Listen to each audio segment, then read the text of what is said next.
Hello everybody, this is another video on a rebuttal to Muslims' claims to the Bible and what you should say if somebody says to you that the Trinity is incoherent or it doesn't make sense or it's stupid. In my philosophy of how to answer Muslims, your best defense is actually offense, because with Islam it is a belief that is embedded in these people's brains like a virus. And if you're a doctor, you cannot give somebody, the aftercare before you heal the virus within. And so, similarly with Islam, you must completely eradicate their view of the pagan god Allah, and after then you can give them the healing and the aftercare of Christ to ensure their eternal salvation. As I said, this video is going to be on when somebody who is a Muslim says to you that the Trinity is incoherent, because not only do they have a Trinity, they have so much more problems and so many more uncreated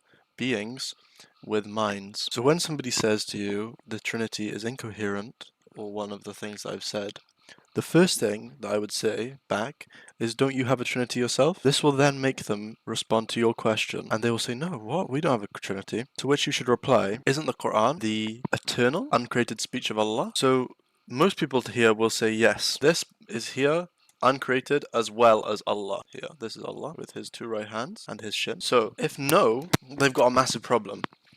Because if God is supposed to be perfect, timeless, and unchanging, if his speech is created or had a beginning, that means that there was a time when Allah was not perfect.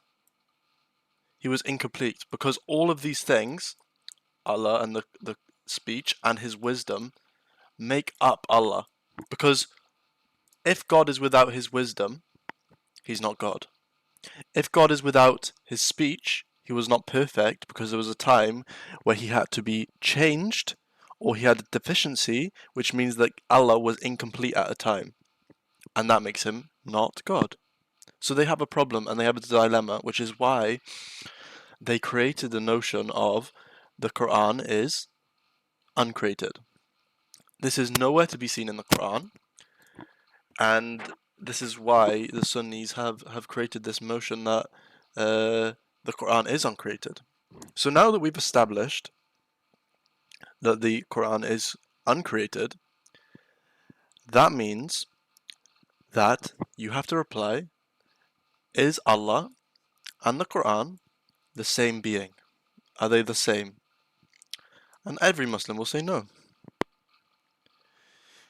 Then we have a massive problem, because you have two beings that are eternal and uncreated that exist, not just one. They will reply probably that, well, no, because this is just an attribute of Allah. What if I can show you that the Quran is not just an attribute, but actually has its own mind and will and personality?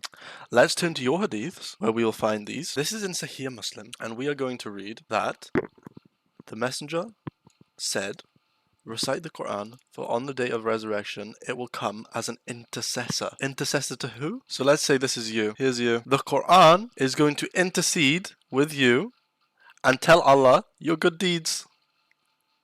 But if the Quran is just an attribute, how does it have its own mind to do that?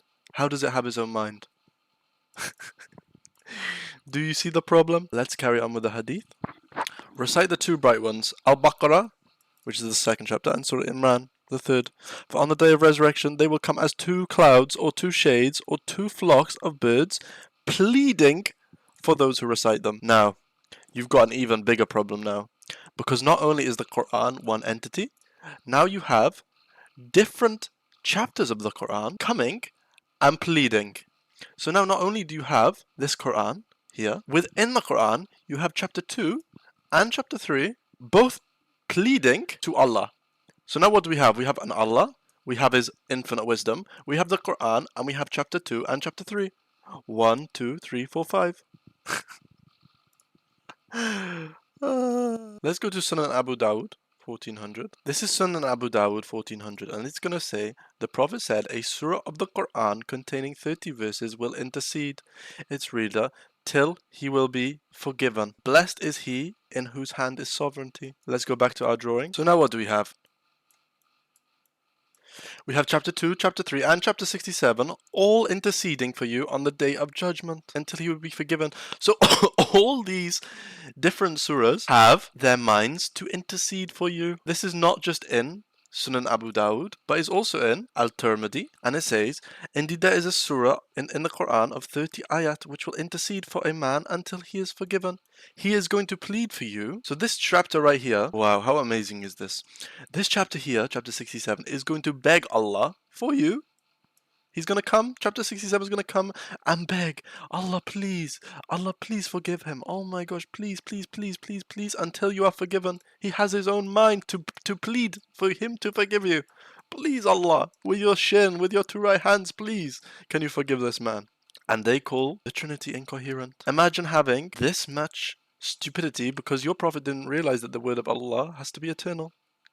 And again, this is in Tirmidhi and Abu Dawud, again, which contains 30 ayah, which kept interceding for a man until his sins are forgiven. This chapter is going to beg for your forgiveness. How stupid is this cult? The Quran, as an eternal attribute, will plead, will intercede, and act as a separate entity on the Day of Judgment. So we are now going to ask, how can something that is not Allah, yet uncreated and eternal, have its own mind, will, and ability to intercede? This destroys your oneness of Allah and proves just how stupid you are. And this is only the beginning. This is only a small part. So next time somebody says to you that the Trinity is incoherent, you will remember these and remember what to say and wipe the floor with them. And after you're done, they will say, what is this? They will say, what is this stupidity? And then you will give them the gospel.